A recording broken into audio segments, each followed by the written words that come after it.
So this is road to doomsday का episode number 1, जिसमें हम आज बात करने वाले हैं आयरन मैन जो 2008 में रिलीज हुई थी उसके फुल रिकैप के बारे में। जो कि स्टोरी है एक बिलियनियर प्लेबॉय जो कि केव के अंदर अपना सूट बनाता है एंड वहां से एस्केप करता है एंड उसके बाद उसकी लाइफ में क्या क्या चेंजेस होते हैं एंड वो आगे जाके कैसे दुनिया के लिए अल्टीमेट सेक्रीफाइस करता है, उसकी फाउंडेशन है इस स्टोरी में। एंड कॉन्टेक्स्ट के लिए बता दूं कि इस मूवी से ही मार्वल सिनेमैटिक यूनिवर्स की शुरुआत हुई थी एंड इसी ने मार्वल को ऑफिशियली लॉन्च किया था। तो देखो, स्टोरी में अपने मेन कैरेक्टर है टोनी स्टार्क जो कि एक genius Playboy, billionaire and military contractor है। एंड ये भाई साहब इतने ज्यादा बिजी रहते हैं कि सिर्फ वेगास में गैम्बलिंग करने के लिए अपनी अवार्ड सेरेमनी को भी मिस कर दिया। Then jump to the next scene, हमें पता चलता है कि टोनी स्टार्क अफगानिस्तान गया हुआ है अपने जेरिटो मिसाइल का शोकेस करने के लिए, जहाँ पे कार में थोड़ी बहुत मस्ती मजाक चल रहे हैं एंड सोल्जर्स उसके साथ सेल्फी लेना चाहते हैं एंड यहीं पे होता है कांड। उनके ऊपर हमला हो जाता है एक टेररिस्ट ग्रुप के द्वारा जिसका नाम था 10 रिंग्स, जिसकी वजह से टोनी स्टार्क खतरनाक तरीके से इंजर्ड हो जाता है एंड उसके चेस्ट में बॉम्ब के छोटे छोटे टुकड़े घुस जाते हैं। देन अब जब इसकी नींद खुलती है तो वो खुद को एक केव में पाता है जहाँ पे वो जिंदा तो है बट लिटरली बैटरियों पर जिंदा है। जिस जगह पे वो कैद है उसके साथ एक और बंदा है जिसका नाम है यानसन, जिसने एक इलेक्ट्रोमैग्नेट बनाया है, उसकी छाती में फिट कर रखा है एंड वो कार की बैटरी से चल रहा है जिससे अपना टोनी स्टार्क जिंदा रह सके। एंड इसको किडनैप किया है उसी टेररिस्ट ऑर्गेनाइजेशन ने एंड अब डिमांड कर रहे हैं इससे वापस से जेरिटो मिसाइल बनाने का। नाउ टोनी स्टार्क मान तो गया है कि वो उनके लिए मिसाइल बनाएगा बट सीक्रेटली वो कुछ और ही बना रहा है। जहाँ पे एक काफी बढ़िया से मोन्टाज में हमको दिखाया जाता है कि टोनी स्टार्क ने अब खुद का आर्क रिएक्टर बना लिया है काफी छोटे में, जो कि काफी बढ़िया एंड क्लीन एनर्जी सोर्स है। एंड इस आर्क रिएक्टर ने उसकी उन बैटरी को रिप्लेस कर दिया जो कि इसके छाती पे लगे हुए इलेक्ट्रोमैग्नेट को चला रही। नाउ टोनी एंड यानसन लगे हुए हैं स्क्रैप मेटल से एक बल्कि एंड काफी मेटेलिक सूट बनाने में, जहाँ पे थोड़े समय बाद टेररिस्ट को इस बात का अंदाजा लग जाता है कि इन लोगों की कुछ और ही खिचड़ी पक रही है एंड वो उन दोनों पे हमला कर देते हैं। बट वहीं अपना यानसन टोनी स्टार्क के लिए सैक्रिफाइस करता है एंड टोनी अपने उस सूट को पहन के जिसका नाम मार्क 1 है उसे पहन के वहाँ से निकल जाता है। एंड निकलने में एक गड़बड़ी हो गई एंड उसका सूट क्रैश हो गया डेजर्ट में, बट किसी न किसी तरह उसका दोस्त जो कि मिलिट्री में है रूडी, वो उसे ढूंढ लेता है। टोनी स्टार्क अब वापस घर आ चुका है एंड उसे रियलाइज हो रहा है कि उसकी कंपनी जो वेपन्स बना रही है वो लिटरली इनोसेंट पीपल्स को मार रहे हैं। इसके बाद वो प्रेस कॉन्फ्रेंस बुलाता है एंड जमीन पे बैठ के बर्गर खाते खाते अपनी कंपनी का वेपन डिवीजन हमेशा के लिए शट डाउन कर देता है, जिससे ओबेडाया स्टेन जो कि टोनी के फादर का ओल्ड पार्टनर है एंड करेंटली टोनी के साथ काम करता है, वो ज्यादा खुश नहीं लगता एंड ये आगे जाके टोनी के लिए काफी बड़ा थ्रेट बनने वाला है। देन टोनी अपने घर पे आता है, अपने गैरेज में जाता है एंड अपने आर्मर को परफेक्ट करने की कोशिश करता है। धीरे धीरे वो अपना मार्क 2 भी बना लेता है जो कि उसके पुराने आर्मर का एक अपग्रेडेड वर्जन था। एंड फाइनली वो आसमान में निकलता है उड़ने के लिए एंड ऊपर जाते जाते उसे ये फील होता है कि उसका आर्मर अभी भी स्पेस की ठंडी को नहीं सहन कर सकता। इसके बाद वो इस फ्रीजिंग वाले इशू को सॉल्व करता है एंड अपने आर्मर को रेड एंड गोल्डन पेंट करवा देता है। देन धीरे धीरे टोनी स्टार्क को ये पता लगने लगता है कि उसकी कंपनी अभी भी टेररिस्ट के लिए वेपन्स बना रही है। ये सुनने के बाद वो डायरेक्ट अफगानिस्तान फ्लाई करता है एंड वहाँ पे जाके जो भी 10 रिंग्स के वेपन्स थे जो उन्होंने तबाही मचा रखी थी उन सबको रोकता है। हमें ये एक परफेक्ट लेजेंडरी सीन देखने को मिलता है।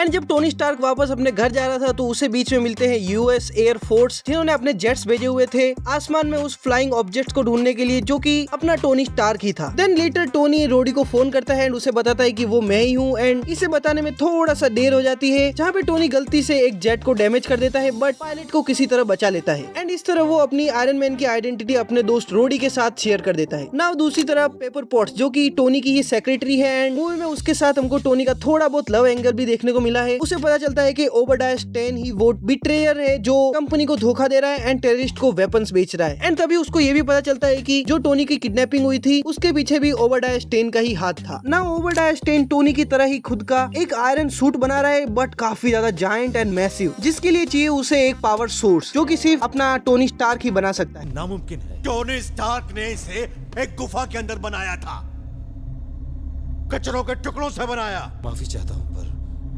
मैं टोनी स्टार्क नहीं हूं। देन वो टोनी स्टार्क के पास जाता है, उसे पैरालाइज करता है, उसका आर्क रिएक्टर छीन लेता है एंड वहाँ से निकल जाता है। एंड इस टाइम तक टोनी स्टार्क ने अपने पुराने आर्क रिएक्टर को छोड़ के एक नया वाला बना लिया था। पुराने वाले को पेपर को दे दिया था फेंकने के लिए, बट पेपर ने उसे एज अ गिफ्ट उसे ही वापस दे दिया। And at the end Tony के वही काम आया जब ओबेडाया ने उसे पैरालाइज कर दिया था, जो कि उसके अपडेटेड आर्क रिएक्टर जितना पावरफुल तो नहीं था बट काम चलाऊ था ना। अब जब टोनी स्टार्क को सब कुछ पता चल चुका है तो वो जाता है ओबेडाया के पीछे, जिसने की एक मैसिव आयरन मोंगर सूट पहन लिया है, जहाँ पे हमको क्लाइमैक्स में इन दोनों की फाइट्स देखने को मिलती है, जहाँ पे आयरन मैन अपने दिमाग लगा के उसको किसी न किसी तरह ओवर पावर करता तो है, बट ओबरडाया का सूट काफी ज्यादा मैसिव था। And at the end Tony अपनी पेपर को बोलता है कि पूरी की पूरी छत को उड़ा दो। एंड इस मैसिव एनर्जी ब्लास्ट की वजह से ओबरडाया एक्सप्लोड होकर मर जाता है एंड टोनी स्टार्क अपना किसी न किसी तरह जिंदा बच जाता है। नेक्स्ट डे शील्ड, जो कि एक गवर्नमेंट कंपनी है, वो टोनी के पास आती है एंड उसको प्रेस के सामने लास्ट नाइट जो भी ड्रामा हुआ उसको कवर अप करने की कोशिश करती है। एंड उसे एक कार्ड देते हैं जिसमें जो लिखा हुआ है वही उसे पढ़ना था उनके सामने। टोनी स्टार्क प्रेस के सामने आता है, कार्ड उठाता है, उसको देखता है, बट एट द एंड वही करता है जिसके लिए वो फेमस है, यानी ये मैं ही आयरन मैन। एंड इस तरह हमारी ये मूवी खत्म होती है। एंड लास्ट में हमको एक पोस्ट क्रेडिट सीन भी देखने को मिलता है, जिसके अंदर होता है निक फ्यूरी, जो कि टोनी स्टार्क के पास आता है एंड अवेंजर इनिशिएटिव की बात करता है। एंड दैट्स इट, मूवी यहीं पे खत्म। सो ये थी 2008 वाली आयरन मैन की पूरी स्टोरी। अगर आपको ये रिकैप अच्छा लगा हो तो वीडियो को लाइक करो, चैनल को करो सब्सक्राइब, एंड इसमें और क्या मैं इंप्रूवमेंट कर सकता हूँ अपने थॉट्स मुझे कमेंट्स में बताना। मैं आपको मिलता हूँ रोड टू डूम्सडे के नेक्स्ट एपिसोड में, तब तक के लिए पीस।